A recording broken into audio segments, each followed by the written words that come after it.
Hello students, नमस्कार। स्वागत करता हूँ YouTube channel Sikandar study centre में। इस वीडियो में हम लोग देखेंगे क्लास 10th का मैं डॉक्टर के शिक्षा बुक एक्सरसाइज 1.1 का प्रश्न संख्या 2 और 3। इसके पहले 1 का सारे प्रश्नों को मैं सोल्यूशन करवा दिया हूँ। उन सारे वीडियो के लिंक आपको नीचे डिस्क्रिप्शन बॉक्स में या तो आप हमारे यूट्यूब चैनल के प्लेलिस्ट में जाकर देख सकते हैं। बिल्कुल लगातार सोल्यूशन मिल जाएगा। देखिए, इस प्रश्न में हमारा क्वेश्चन नंबर 2 बोल रहा है, अगर आपको ये वीडियो पसंद है तो वीडियो को लाइक और चैनल को सब्सक्राइब जरूर करें इसी तरह के और भी वीडियो देखने के लिए। क्वेश्चन नंबर 2 में बोल रहा है कि दर्शाएं कि प्रत्येक धनात्मक सब पूर्णांक 2q के रूप का है एवं प्रत्येक धनात्मक विषम पूर्णांक 2q+1 के रूप का है, जहां q एक पूर्णांक है। तो चलिए इस प्रश्न को सोल्यूशन करते हैं। सबसे पहले आपको लिखना है मानना यह है कि a एक धनात्मक पूर्णांक है। ठीक है, इस तरह से आपको लिख लेना है। उसके बाद आपको क्या करना है, यूक्लिड विभाजन परिमीका से हम लोग जानते हैं कि a बराबर bq+r होता है, जहां r का वैल्यू 0 से बड़ा या बराबर होता है और b से छोटा होता है। यहाँ पे r जो हमारा शेषफल है और b जो हो रहा है हमारा क्या है, भाज्य है, और a हमारा जो है भाजक है और q जो हमारा है ये भागफल है। ठीक है ना, तो ये तो आपको पता होगा, ये पिछले वीडियो में बता चुका हूँ, ये सब सारा थ्योरी भी बता चुका हूँ। यहाँ पे आपको मानना है b बराबर 2 इसलिए मानना है क्योंकि यहाँ पे आपका पूर्णांक क्या दिया हुआ है, 2q के फॉर्म में दिया हुआ है। क्या दिया हुआ है, 2 के फॉर्म में दिया हुआ है, इसलिए यहाँ पे 2 मानेंगे। ठीक है, इसे ब्रैकेट में बंद कर देंगे। आगे में देखिए क्या यहाँ पे हम लोग पढ़े हैं कि r का वैल्यू 0 से बड़ा या बराबर होता है और b से छोटा होता है। इसी तरह से यहाँ पे हमारा जो वैल्यू निकल कर आएगा, r का जो वैल्यू निकल कर आएगा, यहाँ पे r का वैल्यू क्या निकल कर आएगा, जो यानी कि यहाँ पे देखिए b का वैल्यू हमारा 2 यहाँ पे दिया हुआ है, यहाँ पे एक स्टेप यहाँ पे छूट चुका है। तो यहाँ पे मैं लिखने का कोशिश कर रहा हूँ, यहाँ पे 0 लिखेंगे और यहाँ पे बड़ा या बराबर देंगे और यहाँ पे r रहेगा और यहाँ पे b का वैल्यू कितना दिया हुआ है, तो 2 दिया हुआ है। तो यहाँ पे r का वैल्यू क्या निकल कर आएगा, यानी कि 0 से बड़ा होगा और 2 से छोटा होगा। ठीक है, तो 0 और 1 होगा। ठीक है, 0 और 1 हो सकता है या बराबर भी हो सकता है। यहाँ पे बता रहा है ना कि 0 के बराबर या बड़ा हो सकता है और 2 से छोटा होगा। तो यहाँ पे 0 और 1 हो गया r का वैल्यू। अब आगे देखिए क्या होता है, यहाँ पे केस मानेंगे। यहाँ पे 2 केस में हमारा ये बनेगा, जब हम लोग r का वैल्यू 0 लेंगे तो हमारा क्या होगा, और r का वैल्यू यहाँ पे 0 नहीं, यहाँ 1 होगा।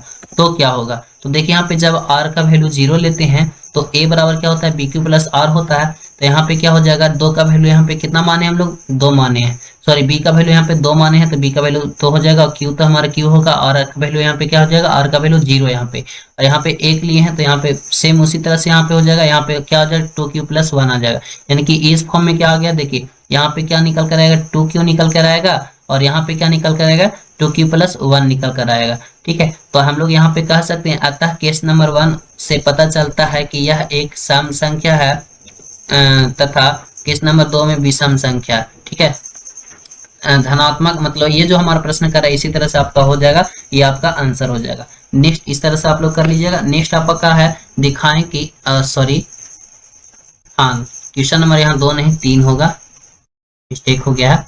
दिखाएं कि एक धनात्मक विषम पूर्णांक 4q+1 या 4q+3 के रूप का होता है, जहां q एक पूर्णांक है। बिल्कुल उसी तरह से काम करना है। माना कि a एक धनात्मक पूर्णांक है, यूक्लिड विभाजन परिमिका से हमारा होता है a बराबर bq+r, जहां r का वैल्यू 0 से बड़ा या बराबर हो सकता है और b से छोटा होगा। और यहाँ पे b का वैल्यू कितना मानना है, 4 मानना है, क्योंकि यहाँ पे आपका दिया हुआ है क्या, पूर्णांक 4q के रूप में दिया हुआ है, यहाँ पे 4q, तो यहाँ पे 4 मान लेना। आगे देखिए यहाँ पे क्या हो गया, r का वैल्यू हमारा क्या होता है, 0 से बड़ा या बराबर होता है, और यहाँ पे r का वैल्यू निकल कर क्या आएगा, यहाँ पे क्या निकल कर आएगा, यहाँ पे एक स्टेप छोड़ चुके हैं तो यहाँ पे लिख लीजिएगा 0 1, और यहाँ पे b का वैल्यू कितना है, 4, तो यहाँ पे r का वैल्यू कितना निकल कर आएगा।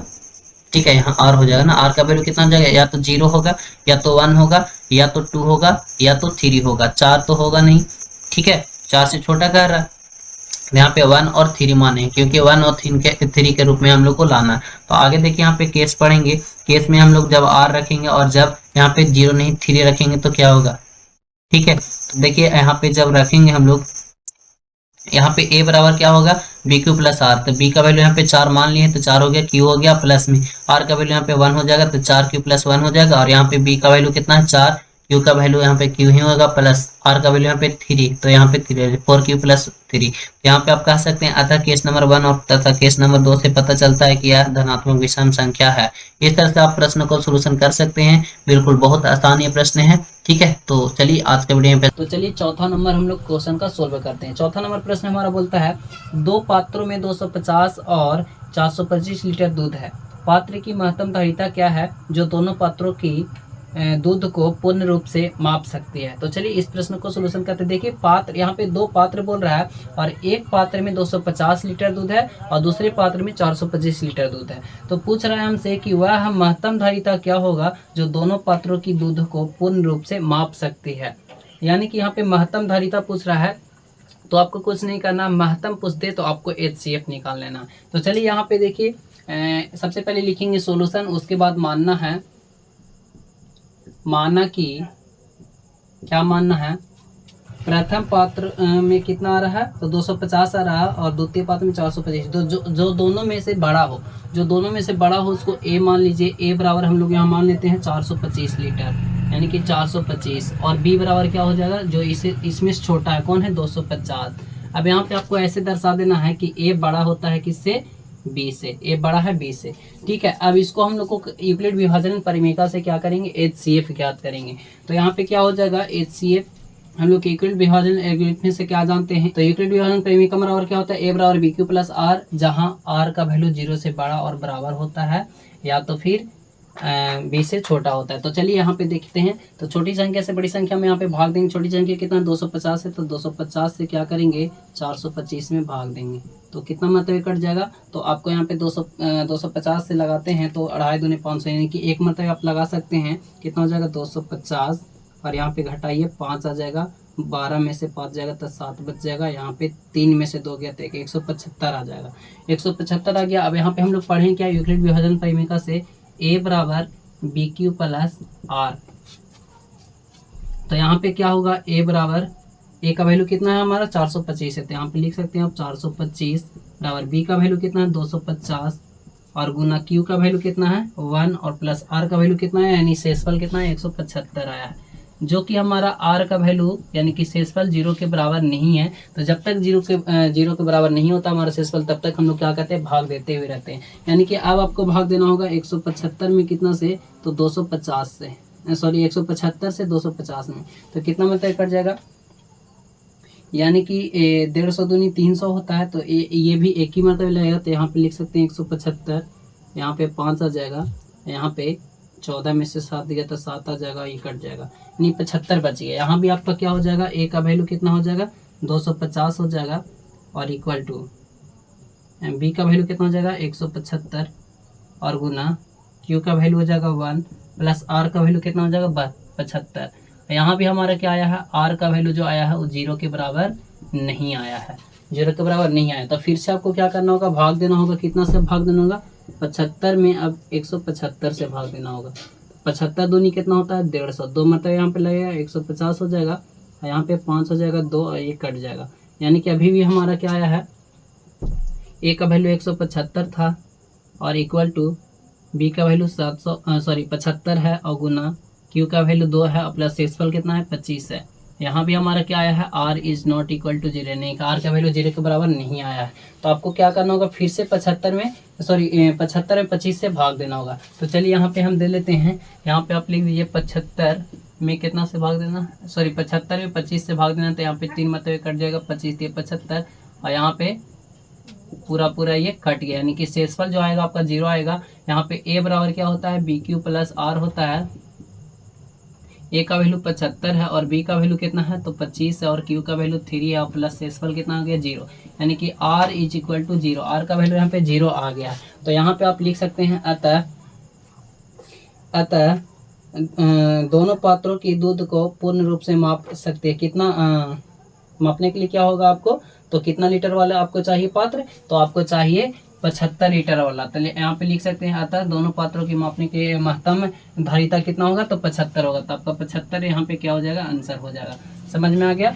तो इसी तरह से हम लोग क्या करेंगे, सारे प्रश्नों का सोल्यूशन करेंगे। तो ये वीडियो को जल्दी से रोक करके आप इसको नोट कर लिए या तो स्क्रीनशॉट ले लीजिए। चलिए नेक्स्ट प्रश्न का हम लोग सोल्यूशन देखते हैं। ओके, चलिए अब हमारा नेक्स्ट प्रश्न यहाँ पे क्वेश्चन नंबर 5 में बोल रहा है एक आयताकार सतह की लंबाई 4661 मीटर है, चौड़ाई 3318 मीटर है, इसके संपूर्ण क्षेत्रफल पर वर्गाकार टाइल्स बिछाना है, इस टाइल्स की लंबाई ज्ञात करना। लंबाई यानी कि वर्गाकार हमारा आयताकार पूछ रहा है ना, तो आयताकार में लंबाई हमारा क्या होता है, ज़्यादा होता है और चौड़ाई कम होता है। ज़्यादा होता है मतलब महत्तम यानी कि HCF है ना, HCF हम लोग को यहाँ भी ज्ञात करना है। तो यहाँ पे आपको लिखना है सबसे पहले सोल्यूशन, उसके बाद लिखना है माना की, क्या लिखना है, माना की। मानना ये है कि इसमें से दोनों में से बड़ा कौन है, तब बड़ा हमारा आपका है 4661, उसको A बराबर मान लेंगे 4661 और B बराबर क्या मान लेंगे, तो हमारा हो जाएगा 3318, ये हो जाएगा। अब यहाँ पे यूक्लिड विभाजन एल्गोरिथम में हम लोग पढ़े हैं, क्या पढ़े हैं, A बराबर BQ प्लस R होता है, जहाँ पे R का वैल्यू जो होता है 0 से बड़ा, सॉरी उल्टा लिख दिए, 0 से बड़ा या बराबर होता है और B से क्या होता है, छोटा होता है। ठीक है, B से छोटा होता है। तो चलिए यहाँ पे यूक्लिड विभाजन परिमेय से क्या होता है, छोटी संख्या से बड़ी संख्या में भाग देते हैं। तो छोटी संख्या कितना है, 3318 है, तो 3318 यहाँ पे लिखेंगे और भाग देना है 4661 में।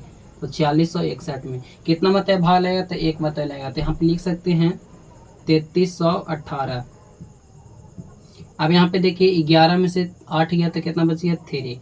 अब यहाँ बच गया 5, 5 में से 1 गया तो यहाँ बच गया 4, और यहाँ पे कितना हो जाएगा, 6 में से 3 गया तो 3, और 4 में से 3 गया तो 1, यहाँ पे 1343 बच गया। यानी कि यहाँ पे A बराबर क्या होता है हमारा, BQ प्लस R होता है, BQ प्लस R। तो A का वैल्यू यहाँ पे कितना हो जाएगा, यानी कि यहाँ पे दिया हुआ है 4661 इक्वल टू B का वैल्यू कितना हो गया, 3318, और Q हमारा भागफल कितना हो गया, तो 1 हो गया, और प्लस R कितना हो गया, शेषफल हमारा 1343। यहाँ पे जो हमारा R का वैल्यू आया वो 0 के बराबर नहीं आ रहा है, यानी कि R is not equal to 0। तो यहाँ पे क्या होगा, अभी और हम लोग को भाग देने का जरूरत है। तो और यहाँ पे क्या करेंगे, भाग देंगे। यहाँ पे लिखेंगे 1343 में, सॉरी 1343 से भाग देना है कितना में, 3318 में, 3318 में। अब भाग दीजिए फटाक से, 13 दूनी 26, यानी 2 मतलब लग जाएगा, 3 दूनी 6 हो जाएगा, 4 दूनी 8 हो जाएगा, और 3 दूनी फिर 6 हो जाएगा, और 2 एकम 2 हो जाएगा। यहाँ पे कितना हो जाएगा, 8 में से 6 गया 2 बच जाएगा। यहाँ पे कितना हो जाएगा, 11 में से 8 गया तो 3 बच जाएगा। यहाँ पे 12 में से 6 गया तो 6 बच जाएगा, और ये कटम कुटम यानी 632 बच जाएगा। ठीक है, अब यहाँ पे A का वैल्यू कितना हो जाएगा आपका, तो A का वैल्यू 3318 हो जाएगा, इक्वल टू B का वैल्यू कितना हो जाएगा, 1343 हो जाएगा, और इंटू Q का वैल्यू 2 हो जाएगा, प्लस शेषफल कितना आ गया, 632 आ गया, जो कि R is not equal to 0। अभी भी हमारा 0 के बराबर नहीं आया, तो फिर से हम लोग भाग देंगे कितना में, 632 से 1343 में। ठीक है, 2 मतलब यहाँ पे लग जाएगा, तो यहाँ पे लगाई 2 दूनी कितना हो जाएगा, 4, 3 दूनी 6 हो जाएगा, और 6 दूनी कितना हो जाएगा, 12। घटाएंगे यहाँ पे देखिए, 3 में से 4 यानी कि 3 में 4 नहीं जाएगा, 13 हो जाएगा, 13 में से 4 गया तो यहाँ 9 बच जाएगा, और यहाँ पे कितना हो गया, तो 13 हो जाएगा, तो 7 6 13 यानी कि 7, और ये सब कट जाएगा, 79 आ जाएगा। यहाँ पे A का वैल्यू कितना हो जाएगा, 1343 बराबर B का वैल्यू 632 हो जाएगा, गुना Q का वैल्यू 2 हो जाएगा, प्लस R का वैल्यू 79 हो जाएगा, और R is not equal to 0। अभी भी R का वैल्यू 0 के बराबर नहीं आया है। 79 में 632 से क्या करेंगे, भाग देंगे। तो चलिए यहाँ पे दे देते हैं हम, 79 से कितना देना है, 632 में देना है। तो ये आपको 8 मतलब कट जाएगा, 9 टी 72 के 2 हाथ में बचा 7, और 9 सते 63, सॉरी 8 सते 56, 56 और 7 कितना हो जाएगा, तो 63 हो जाएगा, और यहाँ पे घटाइएगा तो आपको पूरा पूरा कट गया, यानी कि R का वैल्यू यहाँ पे 0 आ जाएगा। यहाँ पे आप लिख सकते हैं A का वैल्यू कितना है, 632 है, और बराबर B का वैल्यू कितना 79 है, इंटू Q का वैल्यू कितना है, तो 8 है, और R का वैल्यू कितना है, तो 0। यहाँ पे R का वैल्यू जो आ गया वो 0 के बराबर आ गया है। अतः लिख सकते हैं, क्या लिखेंगे, इसके संपूर्ण क्षेत्रफल वर्ग टाइल्स बिछाना।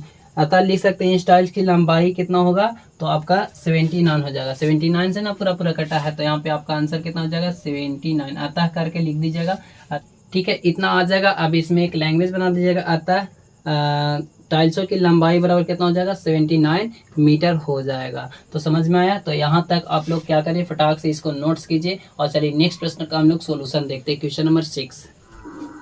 चलिए हम लोग नेक्स्ट प्रश्न देखते हैं, क्वेश्चन नंबर 6।